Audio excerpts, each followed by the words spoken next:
Netanya, Israel more martial than art. This form of fighting extols the virtues of a poke in the eye and a timely kick to the groin. Its masters insist it is not a sport, because there are no rules, except for one, to survive. Krav Maga, the rough, close combat self-defense system developed in the Israeli military, has become a mainstay of special forces training here and an increasingly popular Israeli export. Global terrorism has increased the demand among law enforcement agencies and civilians abroad for instruction. And in a kind of return compliment, a detailed manual titled How to Survive in the West, and attributed to the Islamic State, advised jihadist recruits to learn the moves. But about 80 years after the Krav Maga street fighting system was conceived, its champions are sparring among themselves. The man credited with creating Krav Maga, Emmerich Lichtenfeld, known as IMI, a boxing and wrestling champion who immigrated from Czechoslovakia and settled in the coastal town of Netanya, died in 1998 at the age of 88. Now his disciples, and the disciples' disciples, are competing over whose school is the most authentic and who is the real grandmaster. It is like a family fighting over an inheritance. The martial arts world is replete with controversy about who is the top instructor within a given discipline, said David Kahn, the chief instructor of the American branch of the Israeli Krav Maga Association that Mr. Lichtenfeld had established.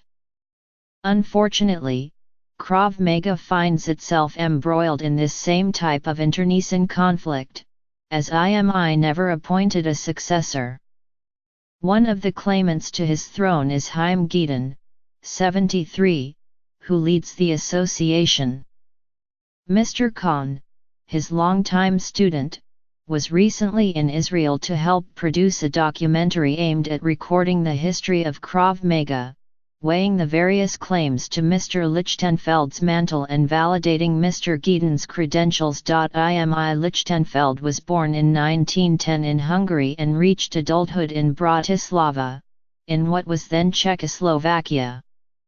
The son of a police detective who also ran a wrestling club, Mr. Lichtenfeld excelled in various athletic disciplines and is said to have developed his street fighting and mixed martial arts skills to protect his community from attacks by anti-Semites and marauding fascists. Mr.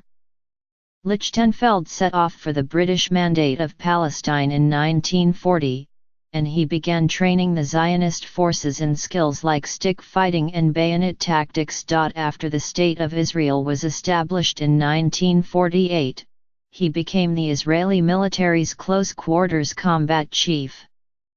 The system has since evolved into a vital component of Israeli combat training. Elite forces endure many hours of intense coaching. There is no competitive Krav Maga circuit, because the idea is to break all the rules, not play by them, although the Army did institute an annual Krav Maga contest a few years ago. Paul Ziarto, an American fitness guru and co-founder of VMMA, a chain of mixed martial arts training centers, accompanied Mr. Khan to Israel and interviewed Mr. Gideon for the documentary. The best defense, said Mr. Gideon, who drove a tank in the 1967 and 1973 Israeli wars, is to avoid getting into a confrontation in the first place and, if possible, to run. But if there's no choice and there's a knife to your throat, you've got to know how to face it, he said. Even with eye gouging, you have to know how. You have to bring your thumb all the way in. For Mr. Ziarto, Krav Maga encapsulates the essence of Israeliness, resourcefulness, versatility, and a mindset of doing whatever it takes to win.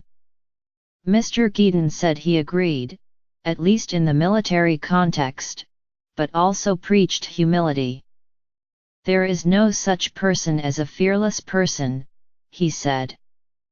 The point is to deal with the fear. Mr. Gideon, who worked in the diamond industry after being released from military service, said he first met Mr. Lichtenfeld in 1969 and began training with him.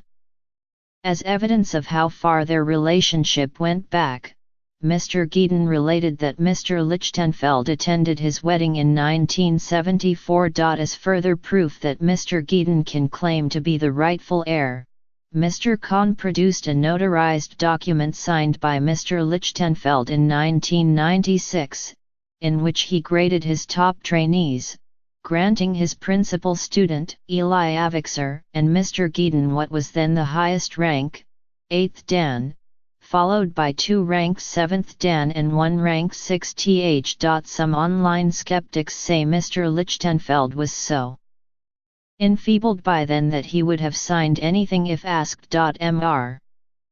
Avixar died in 2004. Mr. Lichtenfeld's association and its disciples spawned other organizations such as the Krav Maga Federation, the Israeli Krav Maga Federation, Krav Magan, and Krav Maga Global, all considered reputable and authentic schools and all vying for business abroad.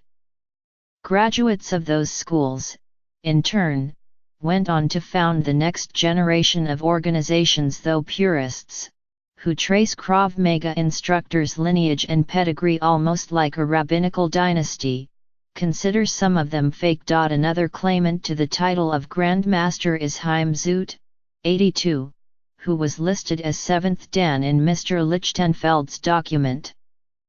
Mr. Zoot, who leads the Krav Maga Federation and runs several clubs in Israel, said in an interview that he had been Mr. Lichtenfeld's first student and that as the oldest surviving disciple, he should be considered the title holder. Then there is Eyal Yanilov, 58, who trained with Mr. Lichtenfeld and Mr. Avixar and was also listed as 7th Dan. His Krav Maga Global Organization's website credits him as being the only person in the world to whom IMI presented the Founder's Diploma of Excellence. Ran Nakash, 39, who led courses for the military's Krav Maga instructors and runs a boxing and Krav Maga gym in Tel Aviv, called the argument over Mr. Lichtenfeld's legacy nonsense. There is no heir, he said. Everyone is doing their own thing. Mostly, he said, it is the military that sets the tone on training. Mr. Nakash, bearded and tattooed, said it doesn't matter how big or strong your attacker is if you go for weak spots like the eyes and groin. If I've been stabbed, am I giving in or not, he said, adding that a reaction in real time can mean staying alive. One recent weeknight, about a dozen sweaty men and teenage boys trained at Mr. Geeden's No Frills Dojo, or studio, in a residential neighborhood of Netanya. They practiced fending off a knife attack and getting out of a stranglehold, repeating the moves until they came naturally. United States Special Forces stationed in the region recently attended a training session here, and Mr. Geeden was leaving the next day for a training session in Poland. His so-called Geeden system of Krav Maga developed the concept of RET-safe, continuous motion allowing for a simultaneous combination of defensive and offensive moves. Mr. Geeden said he preferred to remain above the fray regarding seniority in the Krav Maga world. A teacher teaches, he said. Who should judge? Those who learn.